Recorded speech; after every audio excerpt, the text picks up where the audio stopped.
Good afternoon, and welcome to another perspiring episode of Diatribes from the voice of doom.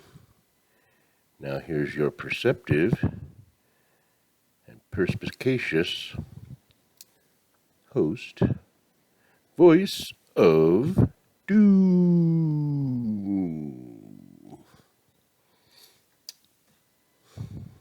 Shao Hao, Pangyomin.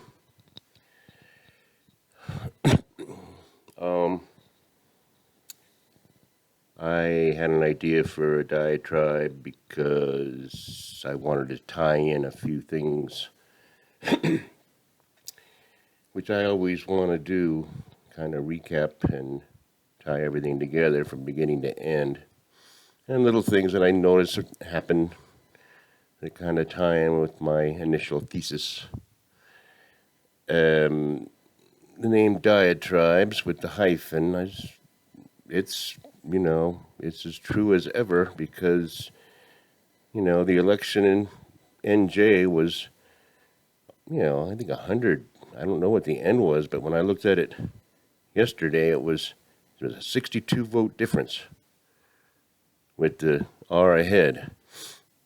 And I said, well, it could do anything, but there was like 2.5, 2.4 million votes, and it was only a difference of 62 or 61.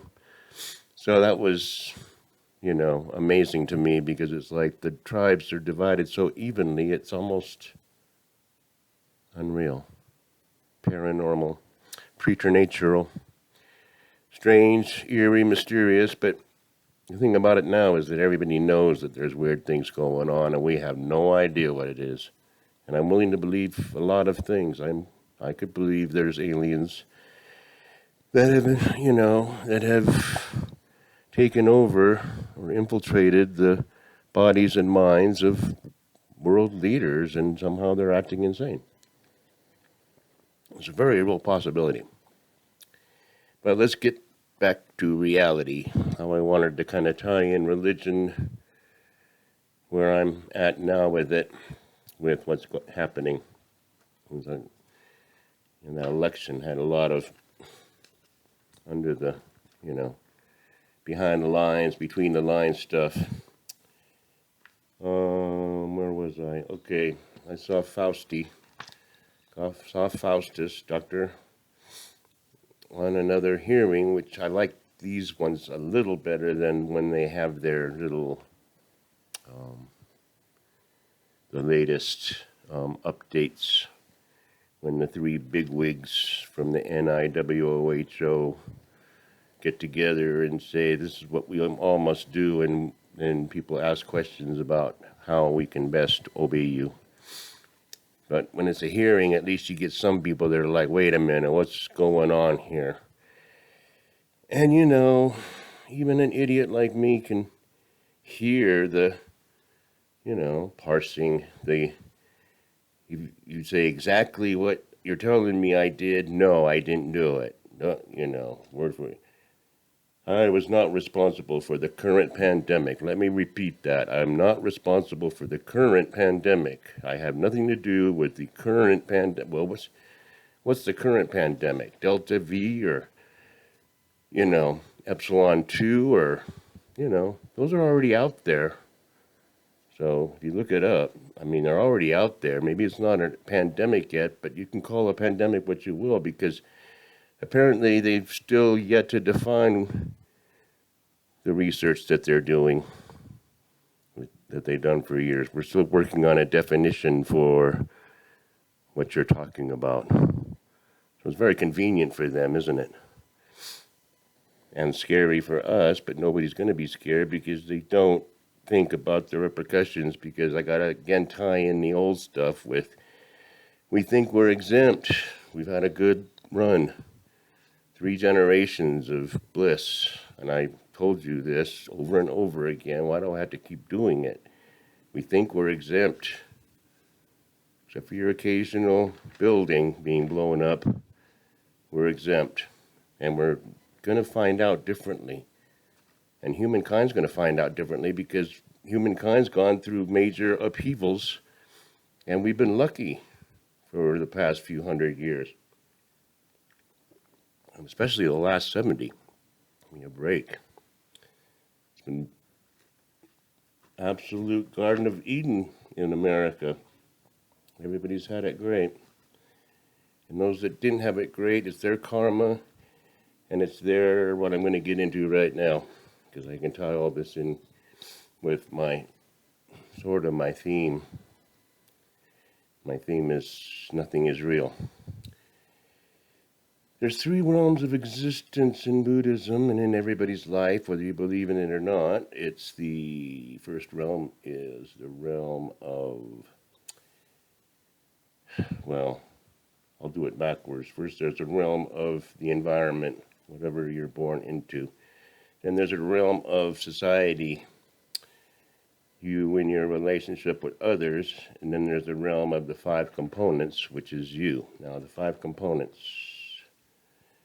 form, perception, conception, volition, and consciousness. Now, when I read those kind of things and I start thinking and they start getting more into detail, it's like, hey, I'm learning about how life works. Because form, what you look like.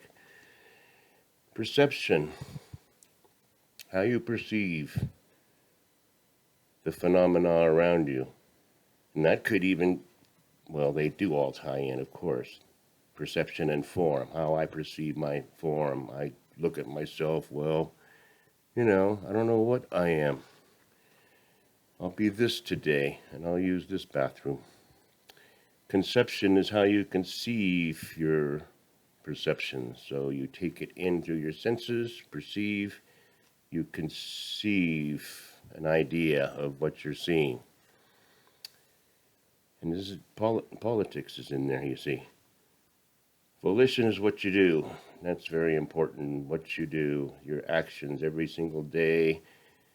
I've wasted so much time, it boggles the mind. I wouldn't want to figure out how many hours of my life I've wasted watching Gilligan's Island or just doing puzzles and just watching news on YouTube. Very little of my time has been volition of being productive. I mean, everything's volition. I decide to do nothing. I decide to lie in bed and wallow. Consciousness is the entire integration of all those things into an entity. And then you tie that in with, the realm of society and then the realm of the environment. There's the basis of how you start analyzing how your life's working. It's very brilliant. I didn't make this up, though. So, I'm going to look at the issues. And I realize that perception is everything. Because I see things, and then other people say it's not happening. And I'm saying, well, whose perception is wrong? Or are we both right? Maybe it's there and not there. There's a lot of things in Buddhism like that. They're there and not there. Like, for instance, this critical race theory, which has been around since the 70s. I mean, once one tribe makes an issue out of it, then the other tribe says it doesn't exist. And they were the very tribe that instigated it. And then they say it doesn't exist. And anyone who says it does exist is a racist. So you see how it's a labyrinth of oozing tentacular, things biting at each other. There's each one has a head and they're biting in their own tails. So CRT doesn't exist. So anybody that's worried about that is a racist. And there's ways to teach history without, I won't go into that. That's so obvious that I don't even want to waste my breath. And I've already explained how it's irrelevant long time ago. The other one, okay, climate change, another major issue. I mean, it's going to kill us all in a few years. It's accelerating to the point where we better do something and have big meetings, big international meetings, and spend trillions of dollars on changing our ways, otherwise we're doomed, and a bunch of archipelagos are going to go underwater. And to others, it doesn't exist. And then it's like, well, your perception of what climate change doesn't exist. My perception is doomsday. Your perception is it's not doomsday. So, perception. And you conceive things from your perception, and it's like, well, I'm perceiving that lots of people are coming up through the border and they're not getting any kind of shots, and they're bringing bombs and drugs and slaves. And apparently that's not happening. The perception of others is there is no crisis. And you get into words again. There is no crisis at the border because you don't think it's a crisis because you're just letting people go through. There's no crisis there. Everything's going nicely. Well, to us, it's a crisis. It's perception. It's really interesting how Buddhism and daily life is really connected. I mean, obviously. So I can get more into this and intertwine things because I really started thinking about reality when the one tribe started saying that CRT was not being taught in schools, and these guys were making something out of nothing. Even the head CRT guy, the greatest CRT guy that should be on Mount Rushmore, was saying it really is a, what do they call that? Straw man, made up by the other side, and a dog whistle. So we create a theory that certain races are this way and that's that, and you teach it to kids, and then other people get mad about it, and you say, no, it never existed, and why are you talking about that, you racist? I mean, you see how, everybody sees how, but perception, I'm putting it in Buddhist forms, and then you start to understand people perceive things differently because their entity is in a different plane of existence. And then I'm thinking, well, maybe I'll do that with my mortgage bill and just pretend I'll just perceive that it doesn't exist. And then it won't exist in my world. And that's another brilliant thing I came up with. I don't know how I can say this. It was during the bad times. I think I have just enough time. I was going to see my counselor, and my wife was getting sicker by the day, and COVID was raging, and this shutdown was raging, and confusion was reigning, and people were getting kneeled on. And I was kind of frantic, and I just sat down and I said, we were looking around at all the shutdowns, and I'm saying, I caused the pandemic.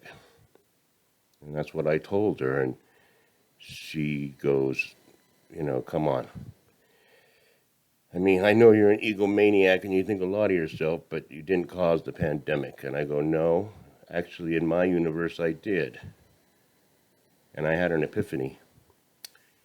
Because I realized in my universe, I perceive things in my universe on my plane of existence, you see. And in my plane of existence, I created my existence, all phenomena around me, and I created the pandemic in my universe. And maybe everybody else did the same thing in their universe. So that's when she said, oh yeah, okay, I get it. And I got it. Perception, conception, makes up an entity that behaves a certain way and won't get away from it. And I've said try to change their perception, which Petri dish did try to do with the former president who is Ghani. But that's another subject. And it is the same subject, perception, conception, volition. You act out of what you conceive. It's really interesting. I'm going to talk more about this kind of crap because I think I can tie this together with all our problems, and we have 28 days until the conflagration. So I'll keep doing my little things. And have a good day. I plan on having a good one. All right.